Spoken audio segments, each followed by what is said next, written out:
Hi friends, welcome to New Mechanical Mind. First, நம்ம சேனலை support பண்ணுற உங்களுக்கு தேங்க்ஸ் சொல்லிக்கிறேன். நீங்கள் நம்ம சேனலுக்கு புதுசாக இருந்தீங்கன்னா உடனே சப்ஸ்கிரைப் பண்ணுங்கள். இந்த வீடியோவில் நம்ம பார்க்க போகிறது குவாலிட்டி டிபார்ட்மெண்ட் ஆக்டிவிட்டீஸ். அதாவது குவாலிட்டி டிபார்ட்மெண்ட்டில் என்னென்ன வேலையெல்லாம் பார்ப்பாங்க அப்படிங்கிறத பற்றி டீட்டெயில்டாக பார்க்க போகிறோம். நம்ம ஃப்ரெண்ட்ஸ்லேயும் சில பேர் இதை பற்றி கேட்டிருந்தாங்க. நீங்கள் இந்த வீடியோ முழுசாக பார்த்துட்டு அண்டர்ஸ்டாண்ட் பண்ணதுக்கப்புறம் நீங்கள் எந்த ஒரு குவாலிட்டி டிபார்ட்மெண்ட்டோட இன்டர்வியூக்கும் தைரியமாக போகலாம். இந்த வீடியோவில் நீங்கள் கண்டிப்பாக பல புது இன்ஃபர்மேஷன்ஸை தெரிஞ்சுப்பீங்க. அதனால் வீடியோவை கடைசி வரைக்கும் முழுசாக பாருங்கள், உங்களுக்கு ரொம்ப யூஸ்ஃபுல்லாக இருக்கும். வாங்க ட்ரைனிங்குள்ளே போகலாம். குவாலிட்டி டிபார்ட்மெண்ட் ஆக்டிவிட்டீஸை தெரிஞ்சுக்கிறதுக்கு முன்னாடி ஃபஸ்ட்டு குவாலிட்டி மேனேஜ்மெண்ட்னா என்னென்னு தெரியணும். குவாலிட்டி மேனேஜ்மெண்ட் அப்படின்னா குவாலிட்டியை மெயின்டைன் பண்ணுறது தான் குவாலிட்டி மேனேஜ்மெண்ட். அதில் 2 டிவிஷன்ஸ் இருக்குது. ஒன்று குவாலிட்டி அசூரன்ஸ், இன்னொன்று குவாலிட்டி கண்ட்ரோல். குவாலிட்டி அசூரன்ஸ்னால் quality assurance is focused on planning, documenting and agreeing on a set of guidelines that are necessary to assure quality. Quality assurance-na ஒரு ப்ராடக்டோட குவாலிட்டியை கன்ஃபார்ம் பண்ணுறதுக்காக எப்படி இன்ஸ்பெக்ட் பண்ணணும், என்ன மெத்தடில் பண்ணணும், என்னென்னலாம் இன்ஸ்பெக்ஷன் பண்ணணும் அப்படிங்கிறதோட கைட்லைன்ஸ் தான் quality assurance. It is a proactive approach. இது ஒரு ப்ரோஆக்டிவ் அப்ரோச். ப்ரோஆக்டிவ் அப்ரோச்னால் ஏதாவது ஒரு ப்ராப்ளம் நடக்கிறதுக்கு முன்னாடியே தடுக்கிறது தான் ப்ரோஆக்டிவ் அப்ரோச். ஸோ குவாலிட்டி அசூரன்ஸுங்கிறது ப்ரோஆக்டிவ் அப்ரோச். குவாலிட்டி கண்ட்ரோல்னா quality control is a means by which quality is gauged and monitored. இந்த குவாலிட்டி அசூரன்ஸில் என்னென்னலாம் செக் பண்ணணும்னு சொல்லியிருக்கோ அதையெல்லாம் செக் பண்ணி மெயின்டைன் பண்ணுறது தான் குவாலிட்டி கண்ட்ரோல். அதாவது ஓகேன்னா கண்டினியூ பண்ணணும், நாட் ஓகேன்னா ஸ்டாப் பண்ணி கரெக்ட் பண்ணணும். இதுதான் quality control. It is a reactive approach. இந்த குவாலிட்டி கண்ட்ரோலுங்கிறது ரியாக்டிவ் அப்ரோச். அதாவது ஒரு ப்ராப்ளம் நடந்ததுக்கு அப்புறம் அதை கரெக்ட் பண்ணுறது. அதனால தான் இதை குவாலிட்டி கண்ட்ரோலை ரியாக்டிவ் அப்ரோச் அப்படின்னு சொல்லுவாங்க. இப்போ உங்களுக்கு குவாலிட்டி அசூரன்ஸ்னால் என்ன, குவாலிட்டி கண்ட்ரோல்னால் என்னன்னு தெரிஞ்சிருக்கோம். நெக்ஸ்ட் நம்ம பார்க்க போகிறது குவாலிட்டி டிபார்ட்மெண்ட். எல்லாருக்குமே குவாலிட்டி டிபார்ட்மெண்ட்னா ஒன்று தான் தெரிஞ்சிருக்கும். ஆனால் அந்த குவாலிட்டி டிபார்ட்மெண்ட்லேயும் நிறைய செக்ஷன்ஸ் இருக்குது. First supplier quality assurance, SQA அப்படின்னு சொல்லுவாங்க. Second receiving or incoming quality control, RQC or IQCன்னு சொல்லுவாங்க. மோஸ்ட்லி எல்லா கம்பெனிலையும் இதை RQCன்னு தான் சொல்லுவாங்க. ஏதாவது 1-2 கம்பெனியில் ரேராக IQCன்னு சொல்லுவாங்க. Third in process or in house or manufacturing or production quality control, IQC or MQC or PQC. இந்த பேரில் ஏதாவது ஒரு பேரில் கம்பெனியில் கூப்பிடுவாங்க. ஃபைனலாக customer quality or outgoing quality assurance, CQA or OQA. Mostly இதை CQA கஸ்டமர் குவாலிட்டி அசூரன்ஸ் தான் சொல்லுவாங்க. இந்த 4 மெயின் செக்ஷன்ஸ் குவாலிட்டி டிபார்ட்மெண்ட்டில் இருக்குது. இது எல்லாமே Tier 1 கம்பெனியில் மேக்ஸிமம் இருக்கிற செக்ஷன்ஸ். OEMல அதாவது கார் மேனுஃபேக்சரிங் இண்டஸ்ட்ரியில் இன்னும் நிறைய செக்ஷன்ஸ் இருக்கலாம். பட் இந்த செக்ஷன்ஸ் எல்லாம் Tier 1 கம்பெனியில் கண்டிப்பாக இருக்கும். Tier 1 கம்பெனியில் ஒவ்வொரு செக்ஷனுக்கும், அதாவது சப்ளையர் குவாலிட்டியில் ஒரு இன்சார்ஜ் இருப்பார், ரிசீவிங் குவாலிட்டிக்கு ஒரு இன்சார்ஜ் இருப்பார், இன் ப்ராசஸ் குவாலிட்டிலையும் ஒரு இன்சார்ஜ் இருப்பார், கஸ்டமர் குவாலிட்டிக்கும் ஒரு இன்சார்ஜ் இருப்பார். அவங்களுக்கு கீழே கொலீக்ஸ் எல்லாம் இருப்பாங்க. அவங்க எல்லாமே குவாலிட்டி டிபார்ட்மெண்ட் HODக்கு ரிப்போர்ட் பண்ணுவாங்க. இப்படி தான் ஸ்ட்ரக்சர்ஸ் இருக்கும். பட் Tier 2 கம்பெனியில் இல்லை Tier 3 கம்பெனியில் சின்ன கம்பெனியாக இருக்கும்போது அங்கே குவாலிட்டி ஹெட்டுங்கிறது ஒருத்தர் தான் இருப்பார். அவரே எல்லா ஆக்டிவிட்டியும் பார்த்துருவார். ஸோ இதான் குவாலிட்டி டிபார்ட்மெண்ட்டோட வேரியஸ் செக்ஷன்ஸ். இந்த ஒவ்வொரு செக்ஷன்லையும் என்னென்ன ஆக்டிவிட்டி பண்ணுவாங்கிறத பார்த்துடலாம். சப்ளையர் குவாலிட்டி அசூரன்ஸ், SQAல என்னென்ன ஆக்டிவிட்டி பண்ணுவாங்கன்னா sharing supplier quality assurance manual, SQAM to supplier. கம்பெனியோட சப்ளையர் குவாலிட்டி அசூரன்ஸ் மேனுவல், அதாவது அந்த மேனுவலில் சப்ளையர் என்னென்ன இன்ஸ்ட்ரக்ஷன்ஸ் ஃபாலோ பண்ணணும், ப்ரொசீஜர்ஸ் ஃபாலோ பண்ணணும், ஃபார்மேட்ஸ் ஃபாலோ பண்ணணுங்கிறத டீட்டெயிலாக சொல்லியிருப்பாங்க. அந்த சப்ளையர் குவாலிட்டி அசூரன்ஸ் மேனுவலை சப்ளையருக்கு ஷேர் பண்ணுவாங்க. அதில் நியூ ப்ராடக்ட்டுக்கு என்னென்ன ஃபாலோ பண்ணணும், ECNக்கு என்னென்ன ஃபாலோ பண்ணணும், கம்ப்ளைண்ட்ஸுக்கு என்னென்ன ஃபாலோ பண்ணுங்கிற டீட்டெயிலாக அதில் இருக்கும். அதை பேஸ் பண்ணி தான் சப்ளையர்ஸ் டாக்குமெண்ட்ஸையும் சாம்பிள்ஸையும் சப்மிட் பண்ணணும். PSW audit at supplier end. ஒரு நியூ ப்ராடக்டை டெவலப் பண்ணும்போது சப்ளையர் எண்டில் போய் PSW ஆடிட், அதாவது பார்ட் சப்மிஷன் வாரண்ட் ஆடிட் பண்ணுவாங்க. அவங்களோட கெப்பாசிட்டி என்ன, அவங்களோட குவாலிட்டி சிஸ்டம் என்ன, குவாலிட்டி மீட் ஆகுமா இல்லையாங்கிறத பற்றி ஆடிட் பண்ணுறது தான் PSW audit. Next PPAP, PSW approval. அப்படி ஆடிட் பண்ணதுக்கப்புறம் அந்த PPAP-ஐ அப்ரூவல் பண்ணுவாங்க. Monthly supplier rating, supplier score card preparation. ஒவ்வொரு மாதமும் சப்ளையரோட ரேட்டிங் என்ன, அவங்களோட ஸ்கோர் என்னங்கிறத ப்ரிப்பேர் பண்ணுவாங்க. இதில் வந்து அந்த சப்ளையரோட பெர்ஃபார்மன்ஸ் வந்து டீட்டெயில்டாக இருக்கும். Receiving action plan for any quality issues from supplier. Suppose supplier வந்து ஏதாவது ஒரு குவாலிட்டி டிஃபெக்டான ப்ராடக்டை நமக்கு சப்ளை பண்ணிட்டாருன்னா அதை மேக்ஸிமம் ரிசீவிங் குவாலிட்டியிலே இன்ஸ்பெக்ஷன் பார்க்கும்போது எடுத்துருவாங்க. ரிசீவிங் இன்ஸ்பெக்ஷனையும் மீறி லைனுக்கு போயிடுச்சுன்னா லைனில் வந்து அந்த குவாலிட்டி டிஃபெக்டை பிடிச்சிருவாங்க. இன்னும் சில கேஸில் அசம்பிளியும் பண்ணி கஸ்டமருக்கே அனுப்பிச்சிருவோம். கஸ்டமரில் போய் அந்த டிஃபெக்ட் வந்து தெரிய வரும். ஸோ இந்த மாதிரி எங்கே சப்ளையரோட குவாலிட்டி டிஃபெக்ட் வந்து கண்டுபிடிச்சாலும் அதுக்கு வந்து ஆக்ஷன் பிளானை வாங்கி கொடுக்குறது சப்ளையர் குவாலிட்டி அசூரன்ஸோட responsibility. Supporting supplier for quality upgradation activity. Supplier upgradation activity எந்தெந்த சப்ளையர்லாம் ஒஸ்ட்டாக பெர்ஃபார்ம் பண்ணுறாங்களோ, அதாவது அவங்களோட குவாலிட்டியும் சரி சப்ளையும் சரி ரொம்ப புவராக இருக்கும், அந்த மாதிரி சப்ளையரை எல்லாம் செலக்ட் பண்ணி அந்த சப்ளையரை பீரியாடிக்காக விசிட் பண்ணி அவங்களுக்கு நிறைய ட்ரைனிங்ஸ் கொடுத்து ஆடிட் பண்ணி அவங்கள இம்ப்ரூவ் பண்ணுற ஆக்டிவிட்டியை சப்ளையர் அப்கிரேடேஷன் ஆக்டிவிட்டின்னு சொல்லுவாங்க. இதுவும் சப்ளையர் குவாலிட்டி அசூரன்ஸோட main responsibility. Regular supplier audit as per plan for quality management system. இப்போ ஒரு கம்பெனியில் எக்ஸாம்பிளுக்கு 30 சப்ளையர் இருக்காங்கன்னா அந்த 30 சப்ளையரையும் ஓவரால் த இயர் வருஷத்துக்கு ஒரு தடவை ஆடிட் பண்ணணுமா இல்லை வருஷத்துக்கு 2 தடவை ஆடிட் பண்ணணுமாங்கிற கம்பெனியோட ப்ரொசீஜருக்கு ஏற்ற மாதிரி ஆடிட்டை பிளான் பண்ணுவாங்க. இது வந்து ரெகுலர் ஆடிட். அந்த ஆடிட் பிளானுக்கு ஏற்ற மாதிரி ஒவ்வொரு சப்ளையரையும் பீரியாடிக்காக ஆடிட் பண்ணுவாங்க. இது வந்து ரெகுலராக குவாலிட்டியை மெயின்டைன் பண்ணுற சப்ளையருக்கு தான் இது வந்து அப்ளிகபிள். ஒர்ஸ்ட் சப்ளையருக்கெல்லாம் ஃப்ரீக்வன்சி வந்து இன்க்ரீஸ் பண்ணியிருப்பாங்க. ஒரு சப்ளையரை வருஷத்துக்கு 2 தடவை ஆடிட் பண்ணணும்னு பிளான் பண்ணியிருந்தாங்கன்னா இந்த மாதிரி ஒர்ஸ்ட் சப்ளையரை எல்லாம் வருஷத்துக்கு 4 தடவை இல்லை 6 தடவை ஆடிட் பண்ணணும்னு சொல்லி பிளான் பண்ணியிருப்பாங்க. அந்த பிளானுக்கு ஏற்ற மாதிரி சப்ளையரை ரெகுலராக ஆடிட் பண்ணுவாங்க. Tool health checkup audit. Regular ஆடிட்டில் சப்ளையரோட குவாலிட்டி சிஸ்டம்ஸை வெரிஃபை பண்ணுவாங்க. இந்த டூல் ஹெல்த் செக்அப் ஆடிட்டுங்கிறது சப்ளையரோட டூல்ஸை செக் பண்ணுவாங்க. அதாவது நம்ம கம்பெனிக்கு என்னென்ன ப்ராடக்ட்லாம் சப்ளை பண்ணுறாங்களோ அந்த ப்ராடக்டை ப்ரொடியூஸ் பண்ணுற டூலை செக்அப் பண்ணி அந்த டூல் கண்டிஷன் எப்படி இருக்குது, டூலில் ஏதாவது இம்ப்ரூவ் பண்ணணுமா இல்லை புது டூல் பண்ணணுமாங்கிறத கன்ஃபார்ம் பண்ணுவாங்க. Arranging supplier representative for segregation or rework activity. சப்ளையர்கிட்டேருந்து ஏதாவது ஒரு குவாலிட்டி இஷ்யூஸை ரிசீவ் பண்ணியிருந்தாங்கன்னா அந்த குவாலிட்டி இஷ்யூவை செக்ரிகேட் பண்ணுறதுக்கோ இல்லை ரீஒர்க் பண்ணுறதுக்கோ மேன் பவரை சப்ளையர்கிட்ட பேசி அரேஞ்ச் பண்ணுவாங்க. இது எல்லாமே சப்ளையர் குவாலிட்டி அசூரன்ஸோட ஆக்டிவிட்டீஸ். உங்களுக்கு தெரிஞ்ச வேறு ஏதாவது சப்ளையர் குவாலிட்டி அசூரன்ஸ் ஆக்டிவிட்டீஸ் இருந்தால் கமெண்ட் பாக்ஸில் கமெண்ட் பண்ணுங்கள். நெக்ஸ்ட்டு நாம் பார்க்க போகிறது ரிசீவிங் குவாலிட்டி கண்ட்ரோல் ஆர்கியூசி. ஆர்கியூசியில் என்னென்ன ஆக்டிவிட்டிலாம் பண்ணுவாங்கன்னு பார்த்தோம்னா sampling inspection of lot received from supplier. ஒவ்வொரு கம்பெனிலையும் அவங்கவுங்க கம்பெனிக்கு ஏற்ற மாதிரி சாம்பிளிங் பிளான் இருக்கும். அதாவது எவ்வளோ ப்ராடக்ட் வந்துச்சுன்னா எவ்வளோ ப்ராடக்ட்டை செக் பண்ணணுங்கிற சாம்பிளிங் பிளான் இருக்கும். அதை பேஸ் பண்ணி சப்ளையரோட லாட் ரிசீவ் ஆகும்போது செக் பண்ணுவாங்க. சாம்பிளிங் இன்ஸ்பெக்ஷன் தான் ரிசீவிங் குவாலிட்டியோட main responsibility. Accepting rejecting the lot received from supplier. அந்த சாம்பிளிங் இன்ஸ்பெக்ஷனில் பார்ட் வந்து ஓகே ஆகிடுச்சுன்னா லாட் அக்செப்ட் பண்ணுவாங்க. பார்ட்டில் ஏதாவது குவாலிட்டி டிஃபெக்ட் கண்டுபிடிச்சாங்கன்னா அந்த பார்ட்டை செக்ரேஷன் பண்ண முடியுமான்னு பார்ப்பாங்க. சப்போஸ் செக்ரேஷன் பண்ண முடியலைன்னா லாட்டை ரிஜெக்ட் பண்ணிடுவாங்க. Raising quality complaint to suppliers. என்ன குவாலிட்டி டிஃபெக்டை கண்டுபிடிச்சாங்களோ அதை வந்து சப்ளையருக்கு கம்யூனிகேட் பண்ணுவாங்க. இந்த கம்யூனிகேஷன் கொடுத்ததுக்கப்புறம் சப்ளையர் குவாலிட்டி அசூரன்ஸ்லேருந்து கரெக்டிவ் ஆக்ஷன் ஃபாலோ பண்ணி வாங்கி கொடுப்பாங்க. Returning the NG parts to supplier after segregation. அந்த லாட்டை செக்ரிகேஷன் பண்ண முடிஞ்சதுன்னா செக்ரிகேஷன் பண்ணிவிட்டு என்ஜி பார்ட்டை சப்ளையருக்கு அனுப்புவாங்க. சப்போஸ் செக்ரிகேஷன் பண்ண முடியாது 100% ரிஜெக்ஷன் அப்படின்னா என்டையர் லாட்டையும் சப்ளையருக்கு ரிட்டர்ன் பண்ணுவாங்க. Monthly supplier PPM calculation and internal circulation. இவங்க தான் ஒவ்வொரு சப்ளையரோட பிபிஎம் எவ்வளோங்கிறத மாதம் மாதம் கால்குலேட் பண்ணி இன்டர்னலாக சர்க்குலேட் பண்ணுவாங்க. இந்த பிபிஎம் வந்து கன்சிடர் பண்ணி தான் சப்ளையர் ரேட்டிங்கையும் சப்ளையர் ஸ்கோர் கார்டையும் சப்ளையர் குவாலிட்டி அசூரன்ஸ் போடுவாங்க. Child part layout inspection. Maximum எல்லா கம்பெனிலையும் வருஷத்துக்கு ஒரு தடவையாவது சைல்டு பார்ட்டோட லே அவுட் இன்ஸ்பெக்ஷன் பார்க்கணுன்னு இருக்கும்.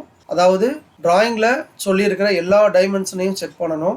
அப்படி செக் பண்ணுறது தான் லே அவுட் இன்ஸ்பெக்ஷன். அப்படி செக் பண்ணும்போது தான் ஏதாவது டைமென்ஷன் வந்து அவுட் ஆகிருக்கா, டூல் ஏதாவது வான் அவுட் ஆகிருக்காங்கிறத கண்டுபிடிக்க முடியும்.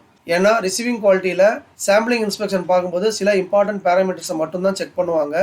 அந்த மாதிரி செக் பண்ணும்போது நம்ம செக் பண்ணாத சில பேராமீட்டர்ஸ் வந்து அவுட் ஆஃப் ஸ்பெக் போகிறதுக்கு பாசிபிலிட்டி இருக்குது. ஸோ இயர்லி ஒன்ஸ் செக் பண்ணும்போது அந்த டூல் வந்து ஏதாவது வான் அவுட் ஆயிருக்கா இல்லை டேமேஜ் ஆயிருக்கா உடஞ்சிருக்காங்கிறது நமக்கு தெரிய வரும். அதுக்காக சைல்டு பார்ட் இன்ஸ்பெக்ஷனை வருஷத்துக்கு ஒரு தடவையோ 2 தடவையோ பிளான் பண்ணி பண்ணுவாங்க. New product child parts inspection. Supplier கிட்ட கம்பெனி ஏதாவது ஒரு நியூ ப்ராடக்ட்டை டெவலப் பண்ணும்போது அந்த நியூ ப்ராடக்ட்டோட சைல்டு பார்ட் இன்ஸ்பெக்ஷனும் ஆர்கியூசி மூலமாக தான் வரும். SST and UTM testing to confirm the property of part.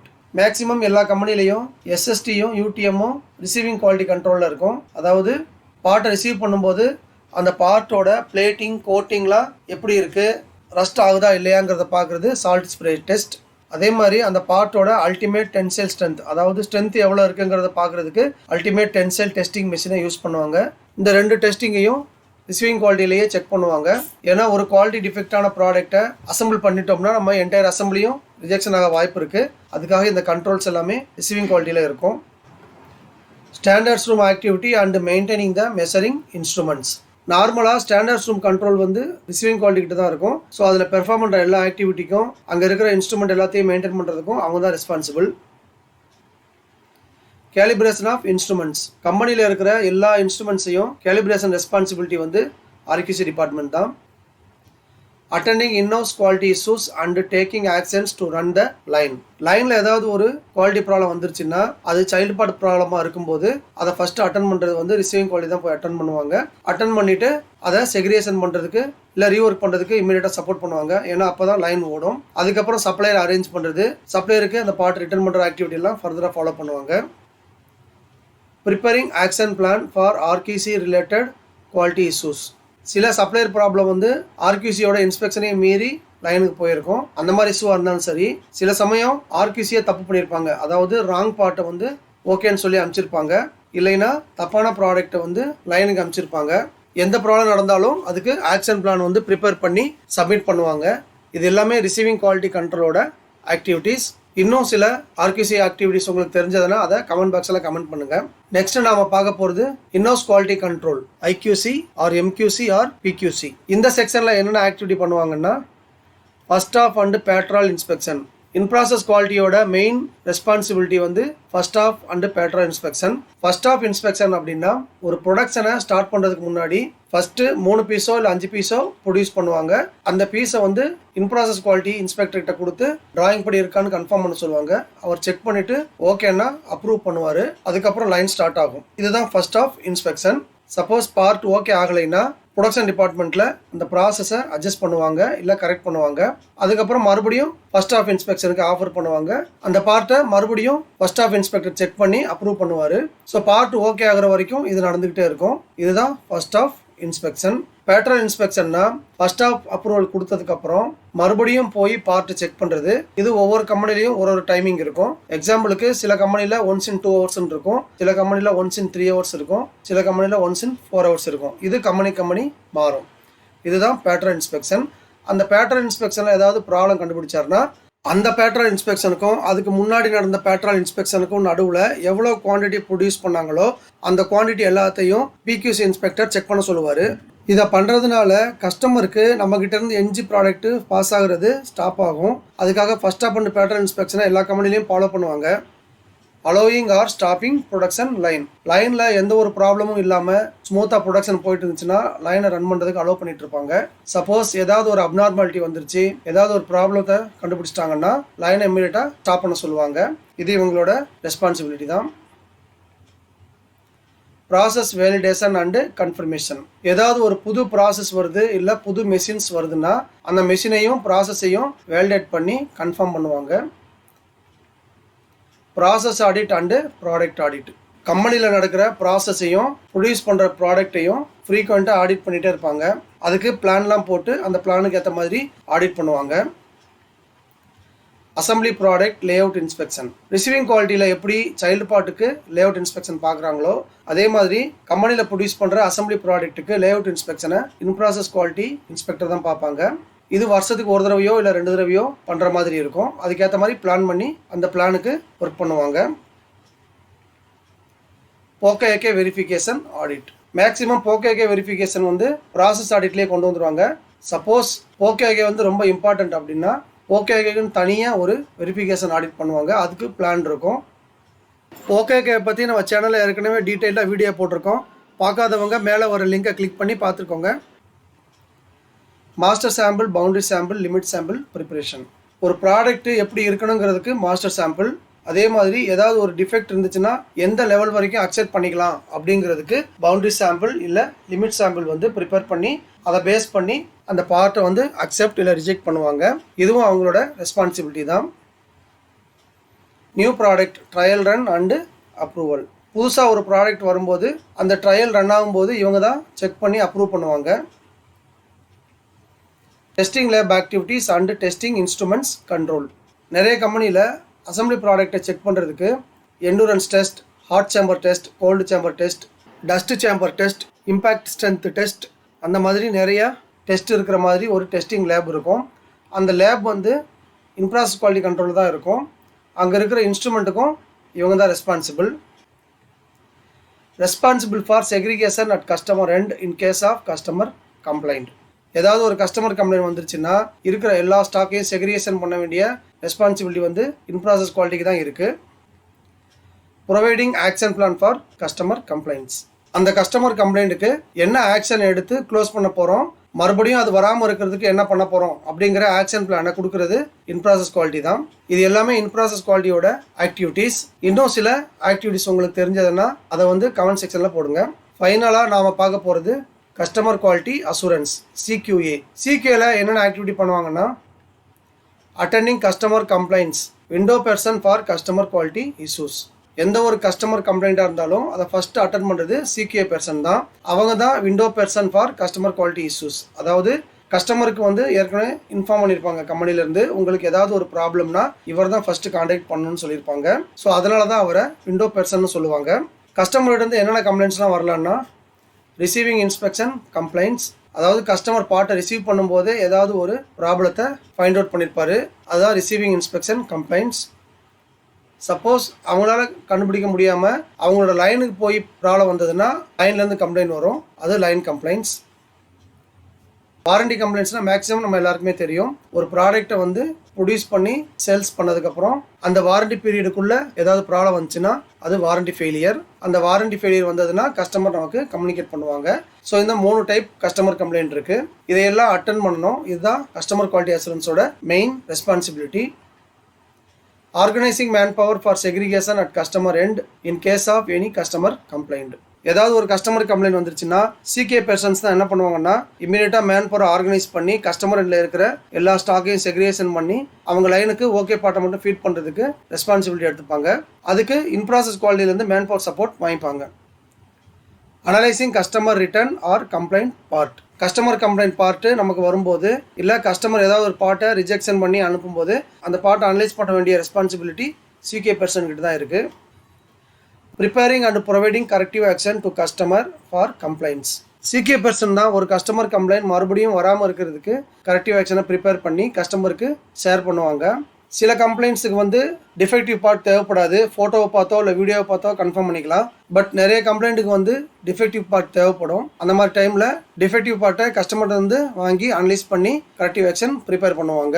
அப்போ தான் அவங்களால ஆக்சுவல் ரூட் காஸை கண்டுபிடிச்சி அந்த ப்ராப்ளம் மறுபடியும் வராமல் இருக்கிறதுக்கு கரெக்டிவ் ஆக்ஷன் எடுக்க முடியும். ஸோ அந்த மாதிரி அனலைஸ் பண்ணி கரெக்டிவ் ஆக்ஷனை கஸ்டமருக்கு ஷேர் பண்ணுவாங்க.